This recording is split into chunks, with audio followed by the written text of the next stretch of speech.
Hello everyone, I hope आप सभी लोग बहुत अच्छे होंगे और उतनी अच्छे तरीक़ों से आप लोग का बोर्ड एग्जाम का तैयारी भी चल रहा होगा क्योंकि इस चैनल पर आपके हर डाउट को दूर करने का कोशिश किया जाता है। आपके हर कमेंट का जवाब दिया जाता है इस चैनल पर और साथ ही साथ आपको हर डाउट का वीडियो भी उपलब्ध कराया जाता है और साथ ही साथ आपके हर डिमांड को पूरा करने की पूरी तरीके से कोशिश किया जाता है इस चैनल के माध्यम से, है ना। तो उसी डिमांड को पूरा करने के लिए एक डिमांड ये था कि क्लास 10 मैथ्स का जितने भी फॉर्मूला उसको बनाओ करके कमेंट आया था, ठीक है। इसीलिए और मैं भी समझ सकता हूँ कि ये फॉर्मूला कितनी ज़रूरी है हम लोग को एग्ज़ाम के दिन याद रखने के लिए, एग्ज़ाम के दिन रिविज़न करने के लिए, एक शॉर्ट नोट के लिए की तरह मैं इसको तैयार किया हूँ जो कि आपके एग्ज़ाम के लिए 100% यूजफुल होने वाला है, ठीक है। आपको बता दूँ इसका PDF आप लोग टेलीग्राम में जा कर के ज्वाइन कर सकते। अदरवाइज आप बहुत से बच्चे टेलीग्राम नहीं चलाते तो मुझे डायरेक्ट कांटेक्ट कर सकते हैं। आपको नीचे डिस्क्रिप्शंस में व्हाट्सएप ग्रुप का लिंक मिल जाएगा, वहाँ उसको ज्वाइन कर सकते हैं, वहाँ से मेरा नंबर ले सकते हैं या व्हाट्सएप ग्रुप में आप लोग डायरेक्ट पूछेंगे तो वहाँ से आपको मिल जाएगा इसका PDF, ठीक है। तो चलो स्टार्ट करते हैं। इसको कैसे पढ़ना है, कैसे याद रखना है मैं बताता हूँ इस वीडियो में। हम लोग को अध्याय 1 में देखिए बहुपद, तो 3 फॉर्मूला याद रखना पड़ेगा, जैसे कि तीनों को देख सकते हैं आप लोग। पहला जो है भाज्य बराबर भाजक गुणित भागफल प्लस शेषफल, इसमें कुछ भी पूछ सकते हैं इस फॉर्मूला से हम लोग को, ठीक है। शून्यांकों का योगफल का फॉर्मूला याद रखना है -b/a होता है और गुणनफल का फॉर्मूला याद रखना है c/a, ठीक है। फिर अध्याय 2 के बारे में बात करें तो अध्याय 2 में हम लोग को इसका शॉर्ट नोट बनाया हुआ, देखो समझो। हम लोग को ग्राफ में दे दिया रहता है कंडीशन ये वाली कि जब दो रेखाएं आपस में एक दूसरे को काटती है तब कौन सा हल होगा, तो अद्वितीय हल होगा। कोई हल नहीं कब होता है, जब वो समांतर होता है। जैसे देख सकते हो आप लोग, मैं डायग्राम में बना दिया हूँ ताकि आप लोग को इसी तरीके से याद रख पाए। अनेक हल कब होता है, जब दो रेखाएं एक दूसरे के ऊपर में, उसी के ऊपर में होता है तब अनेक हल होता है। क्लियर, तीनों पॉइंट्स को याद रखेंगे। एक एक नंबर में ये सब चीज़ पूछा जाता है। मॉडल पेपर में भी इसका क्वेश्चन आप लोग देखे होंगे कि इस टाइप से पूछा गया था, ठीक है। इसलिए मैं सभी को ध्यान में रखते हुए इसको अच्छे तरीके से बनाया हूँ, बहुत सोच समझ करके बनाया हूँ ताकि आपके लिए 100% यूजफुल साबित हो। ये एग्ज़ाम के दिन पूरी तरीके से आपका काम है। एग्ज़ाम के टाइम आप लोग सिर्फ इसी नोट को पढ़ के जाओ और अच्छे से तैयारी को अपना कंप्लीट कर पाओ, है ना, ठीक है।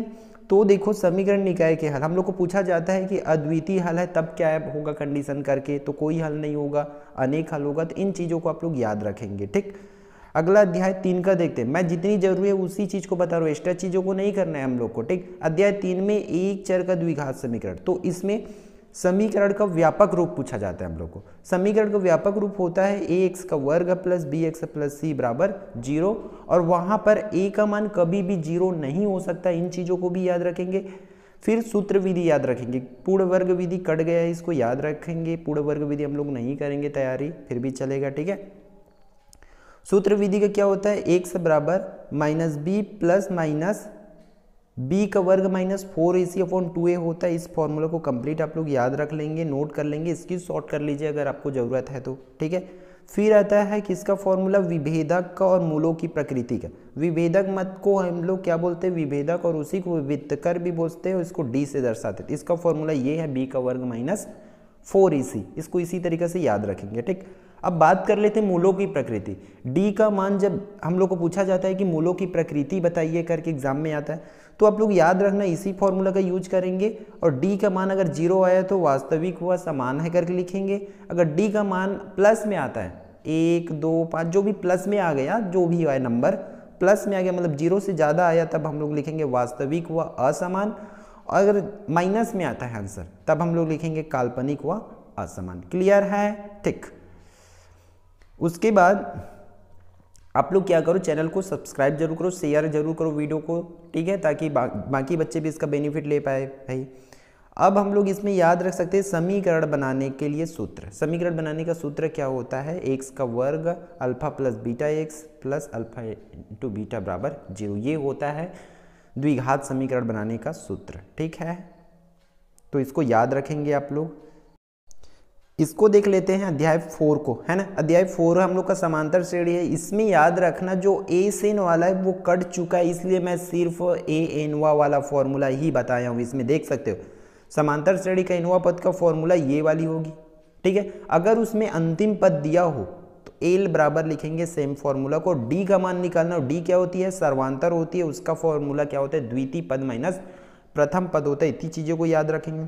फिर प्रश्न वाली 2 में हम लोग का इसी में से आता है समांतर माध्य निकालने के लिए, तो उसका फॉर्मूला क्या है, आप लोग देखे होंगे, करड़ी 3 + 1 करड़ी 3 - 1, इसका समांतर माध्य निकालो, या करड़ी 5 बोल दिया जाता है या करड़ी 2 बोल दिया जाता है, तो उसको हम लोग इसी विधि से बनाएंगे। क्लियर है?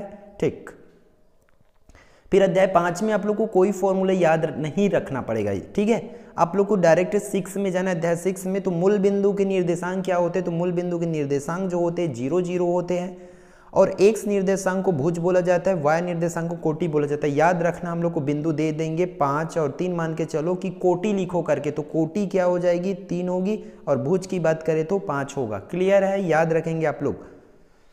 अगला हम लोग को चतुर्थांश वाला पूछा जाता है, तो ये इसका एक छोटा सा ट्रिक है भाई, समझो। इसमें अगर दोनों प्लस में हो, मतलब वो पहला चतुर्थांश में पहला माइनस दूसरा प्लस, ठीक है, इसलिए इसको ऐसे करके बना के देख लेंगे, प्लस माइनस, दोनों प्लस हो तो इसमें का है, एक माइनस फिर एक प्लस तो इसमें का है, दोनों माइनस में है तो इसमें आएगा, और एक प्लस फिर माइनस तो इसमें आएगा। क्लियर है? पहला दूसरा तीसरा मैं लिख चुका हूँ यहाँ पर, आप लोग देख सकते हैं, इसलिए ध्यान से करेंगे भाई। ठीक, अब बात कर लेते हैं इसमें दूरी का सूत्र। दो बिंदुओं के बीच की दूरी निकालना हो तो हम लोग इस फॉर्मूला का यूज करते हैं, करड़ी x2 - x1 पूरे का वर्ग प्लस y2 - y1 पूरे का वर्ग को यूज करते हैं। उसी तरह ढाल या प्रवणता निकालना हो तो उसकी फॉर्मूला ये हो जाएगी, और रेखा का समीकरण ये होगी, ठीक है, y = mx + c, और जहाँ पर c क्या होती है, अंतःखंड होता है, और m क्या होता है, ढाल होता है। क्लियर है? याद रखेंगे इतनी।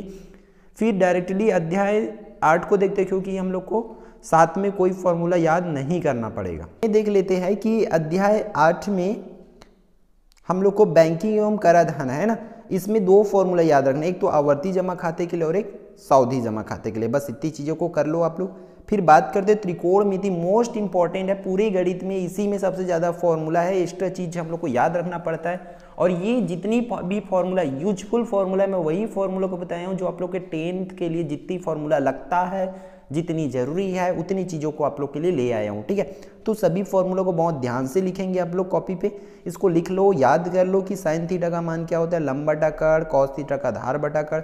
मैं एकदम 0 से स्टार्ट किया हूँ, 9th वाले लोग के लिए यहाँ से स्टार्ट होता है ना, वहाँ से किया हूँ, ठीक।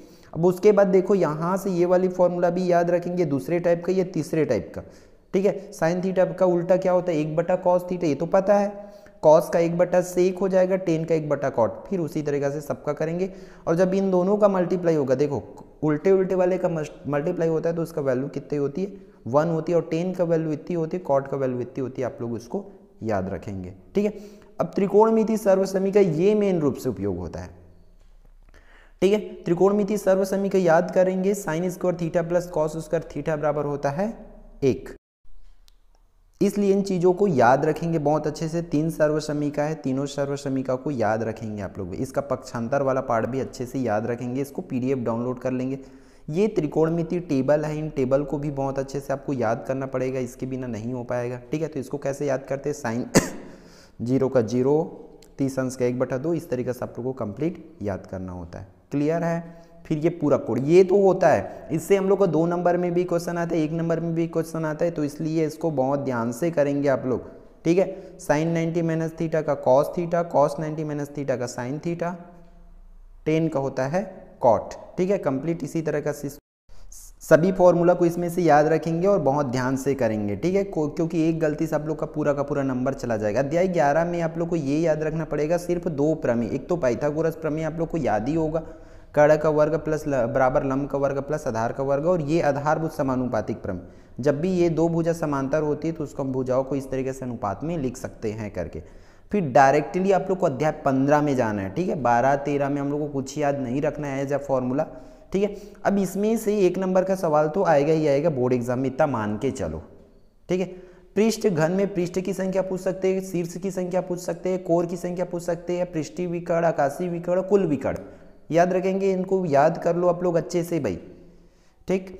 अब पृष्ठीय विकर्ण की फॉर्मूला की बात करें तो पृष्ठीय विकर्ण का होता है लंब का वर्ग प्लस चौड़ाई का वर्ग। उसी तरह जब आकाशीय विकर्ण की बात करते हैं तो उसमें ऊंचाई भी आ जाता है, घन का भी आप लोग इसी तरीके से याद कर लेंगे। सभी फॉर्मूला मोस्ट इंपॉर्टेंट फॉर्मूला है, इसका PDF आप लोग बहुत आसानी से डाउनलोड कर पाएंगे।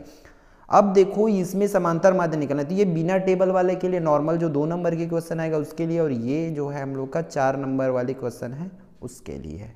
क्लियर है? 4 नंबर या 5 नंबर में आता है उसके लिए ये क्वेश्चन के लिए, टेबल वाले के लिए इसमें, बिना टेबल वाले के लिए अलग से बनवा है। ठीक है, आई होप ये पूरी वीडियो आपके लिए यूजफुल रहा होगा। तो आप लोग चैनल को सब्सक्राइब जरूर करेंगे, शेयर जरूर करेंगे, और साथ ही साथ क्या करेंगे, बेल आइकन को ऑन करके रखें ताकि हर अपडेट आपको आसानी से मिलती रहे और हर एक वीडियो आप लोग सही टाइम में देख पाओ, आसानी से कमेंट कर पाओ, उस अपने डाउट को दूर कर पाओ। ठीक है, तो वंस मोर आप लोग को क्या है, all the best for your exam. आप लोग अच्छे से करके आओ, मैं यही चाहता हूँ, यही मेरे लिए क्या होगी, मेरा मेहनत का फल होगा। ठीक है, तो मिलते हैं नेक्स्ट वीडियो पे।